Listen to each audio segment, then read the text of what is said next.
Assalamualaikum warahmatullahi wabarakatuh. Waalaikumsalam warahmatullahi wabarakatuh. Waalaikumsalam warahmatullahi wabarakatuh. Ya, bagaimana kabarnya siang hari ini? Alhamdulillah baik. Alhamdulillah baik. Alhamdulillah. Ya, gimana aktivitas hari ini, ngapain aja? Pulang renang. Renang. Yang lain? Di rumah, Bu. Bersih-bersih. Tidur. Oke, alhamdulillah ya. Terima kasih kalian sudah bergabung di room meeting yang sudah Bu Lita buat untuk kegiatan konseling kelompok hari ini. Sebelum memulai kegiatan pada siang hari ini, silahkan salah satu untuk memimpin doa terlebih dahulu. Mulai. Sudah selesai. Terima kasih Mbak IE sudah memimpin doa. Semoga kegiatan konseling kelompok ini bisa berjalan dengan lancar. Untuk menambah keakraban, nanti minta tolong untuk perkenalan ya. Menyebutkan nama, alamat, kemudian hobi ya. Perkenalkan, nama saya Mbak IS, Desa Kalirandu. Hobi saya memasak. Perkenalkan, saya Mbak Ade, Desa Mojo. Hobi membaca. Perkenalkan, nama saya NA, Desa Iser, hobi bernyanyi.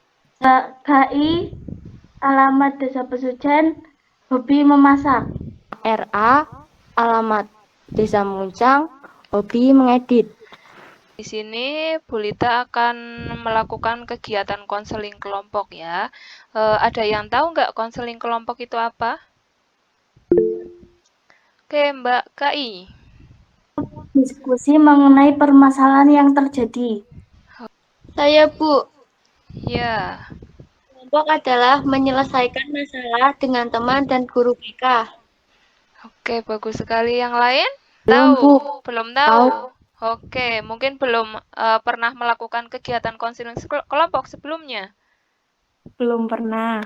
Oke, kita luruskan. Konseling kelompok itu adalah suatu kegiatan yang dilakukan dalam suasana kelompok untuk membahas satu permasalahan yang dialami oleh anggota dalam suatu kelompok ini, ya, sehingga nanti di dalam konseling kelompok itu dapat memecahkan suatu persoalan itu.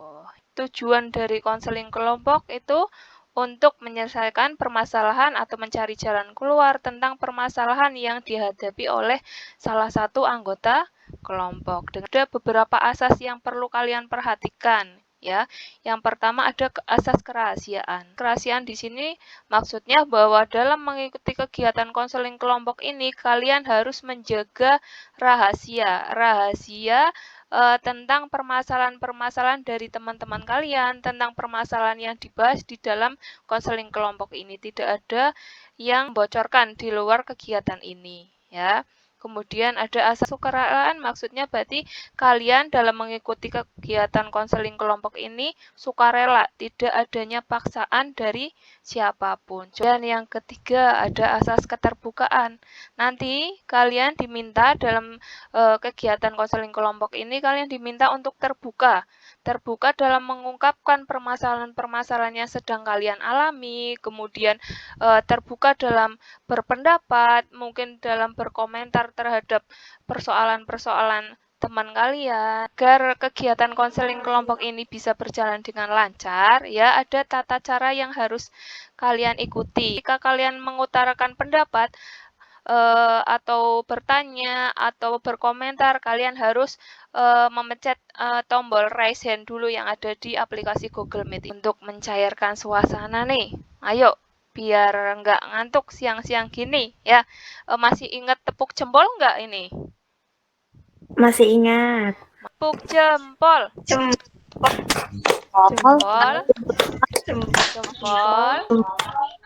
Bagus. Bu Lita ingatkan kembali ya bahwa dalam konseling kelompok ini kalian nanti harus menjaga kerahasiaan ya. Artinya setelah kegiatan konseling kelompok ini selesai, setiap anggota kelompok tidak diperkenankan untuk menceritakan pembahasan di dalam kelompok ini kepada teman di luar kelompok ini ya. Untuk itu mari kita bersama-sama mengucapkan ikrar janji kerahasiaan. Saya Saya berjanji akan menjaga rahasia teman masalah saya pada pada konseling kelompok ini. Jika saya melanggar, saya saya siap menerima sanksi. Selanjutnya kita buat kesepakatan waktu terlebih dahulu. Dalam melakukan konseling kelompok ini kira-kira mau berapa menit ini? 40 menit. Oke, kita sepakati bersama ya bahwa kegiatan konseling kelompok ini kita laksanakan selama 40 menit. Oke, setuju? setuju. Apakah kalian sudah siap untuk melaksanakan konseling kelompok ini?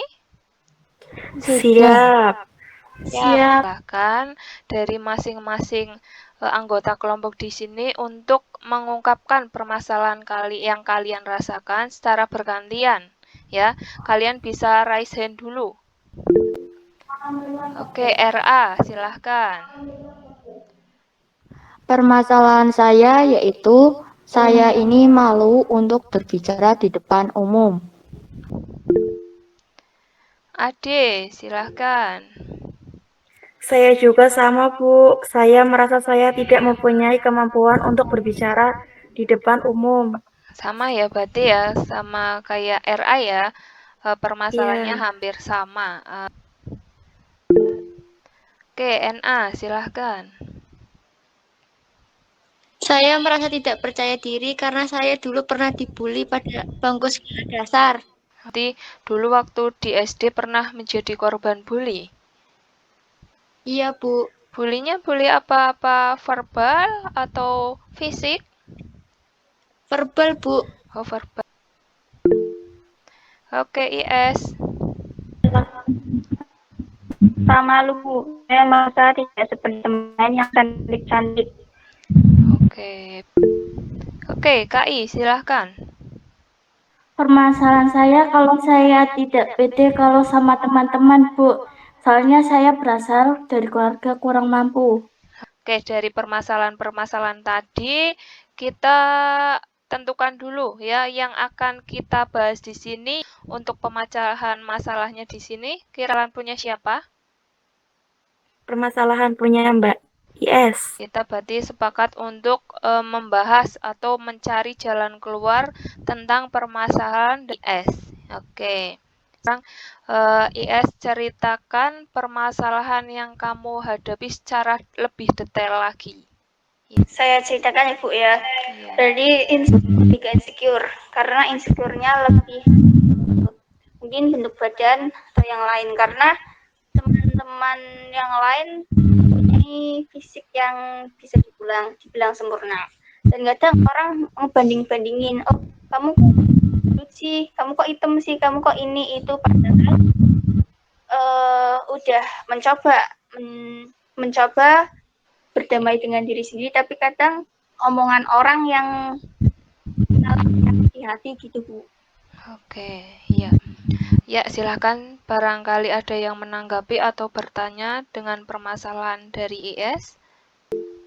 RA, silahkan. Apakah rasa itu masih kamu rasakan sampai saat ini, Mbak IS? Saat ini alhamdulillah sudah tidak ada menerima diri sendiri, tapi kelas 6 SD kalau nggak salah, dan itu yang buat di mana titik itu benar-benar kerasa gitu. Tapi untuk saat ini alhamdulillah sudah bisa menerima diri sendiri gitu. Oke, berarti tadi waktu kelas 6 SD juga hampir sama ya kayak Mbak NA ya, pernah menjadi kayak korban bully seperti itu. Iya betul, kurang lebih seperti itu. Sama dalam verbal atau mungkin sampai sudah ke fisik? Untuk saat itu cuma verbal, Bu, belum sampai ke fisik. Oke, Ade. Mbak IS, berapa orang yang melakukan pembulian terhadap Mbak IS? Kalau fisik waktu itu lebih ke satu kelas sih. Berarti tidak ada satu orang pun yang membela Mbak IS pada saat itu. Untuk teman-teman sebetulnya pertama membela, tapi semakin lama-kelamaan jadi ikut-ikutan. Jadi ya udah satu kelas. Oke. Terus perasaan apa yang saat itu IS rasakan? Awalnya biasa aja karena menganggap semuanya itu hanya candaan, tapi lama-kelamaan juga kurang nggak enak hati, jadinya kurang gimana ya.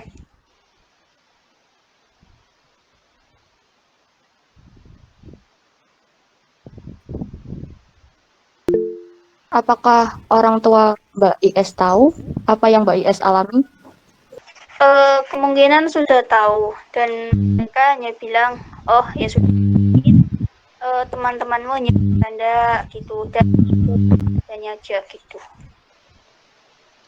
Oke, dari permasalahan tadi, ayo kita cari solusinya secara bersama-sama ya. Bagaimana sih untuk mengatasi kesalahan yang Mbak IS alami? Coba barangkali ada yang punya solusi dari teman-teman, silakan diungkapkan secara terbuka di sini. Kalau menurut saya tidak perlu mendengarkan perkataan orang lain, apalagi kita masih belum sempurna. Sebaiknya banyak-banyak bersyukur, apalagi yang ngatain belum tentu lebih sempurna. Ya, Kak I. Ya, dan jadikan omongan-omongan orang itu motivasi untuk kita ke depannya.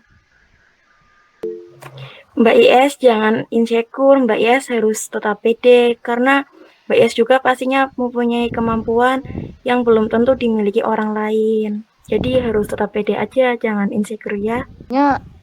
Saran-sarannya itu udah disebutin semua sama teman-teman tadi, kayak jangan ngerasa paling buruk karena orang yang mengajak itu juga belum tentu sempurna.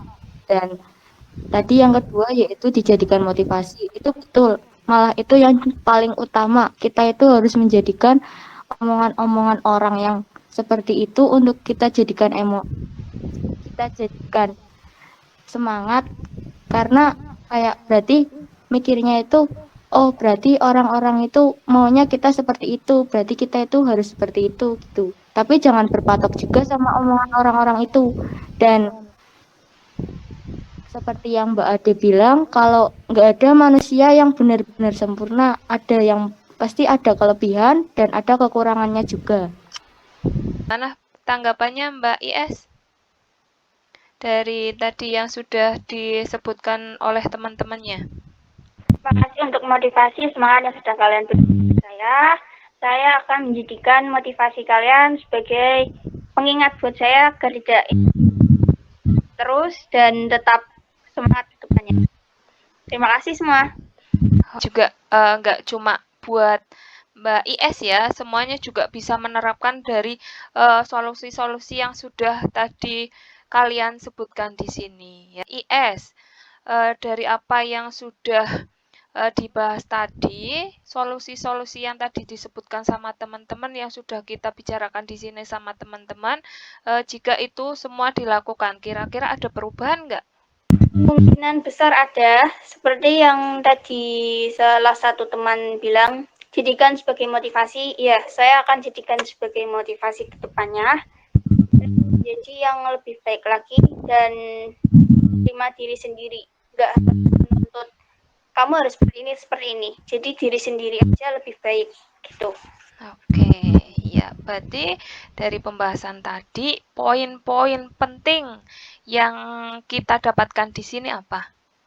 Harus lebih bersyukur, menerima diri sendiri. Tadi ada yang bilang orang yang kamu belum tentu sempurna, dan di dunia ini sepertinya tidak ada orang yang sempurna. Setiap orang punya kekurangan dan kelebihan masing-masing. Kita kembali lagi ya, banyak di luar sana yang mungkin mempunyai fisik yang tidak sempurna, ya kan? Kalian bisa dilihat mungkin dari sekeliling kalian, mungkin yang ada yang mungkin mempunyai cacat tubuh, kan misalnya gendut ya yang dipermasalahkan Mbak IS, itu mungkin ada lagi di luar sana yang lebih gendut, yang lebih hitam, bahkan minyak itu lebih di bawah kita, tapi mereka masih mampu mengembangkan potensi yang ada pada dirinya, masih mampu percaya diri, ya kan? Banyak nggak Kira-kira ada nggak yang seperti itu?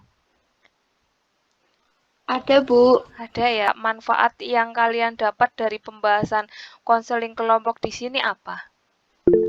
Oke, RA. Manfaatnya itu kita jadi kayak nggak merasa paling punya kelemahan karena kan tadi kan udah disebutin dari kekurangannya permasalahannya masing-masing, ada yang kurang pede karena fisik, karena ekonomi dan lain sebagainya. Jadi membuat diri kita ini makin bersyukur gitu. Oke, luar biasa ya. Oke, terima kasih RA dan lainnya ya sudah membahas permasalahan dari IS ya. Semoga ini semua nanti akan bermanfaat. Ya, Bu Lita minta kalian untuk mengisi KPD ya. Ini tidak akan mempengaruhi nilai kalian. Ada lagi angket kepuasan konseling, dan satu lagi evaluasi hasil konseling kelompok. Linknya Bu Lita share ke grup WA. Nanti setelah kegiatan ini berakhir ya, ke depan nanti kita bisa melakukan kegiatan ini lagi, mungkin dengan permasalahan yang berbeda juga. Ya, terima kasih sudah bergabung di kegiatan kali ini. Untuk mengakhiri, silahkan untuk memimpin doa Mbak IS ya. Silahkan dibuktikan kalau misalnya kamu bisa meningkatkan rasa percaya diri kamu di sini. Doa mulai. Selesai. Kita akhiri. Wassalamualaikum warahmatullahi wabarakatuh. Waalaikumsalam warahmatullahi wabarakatuh.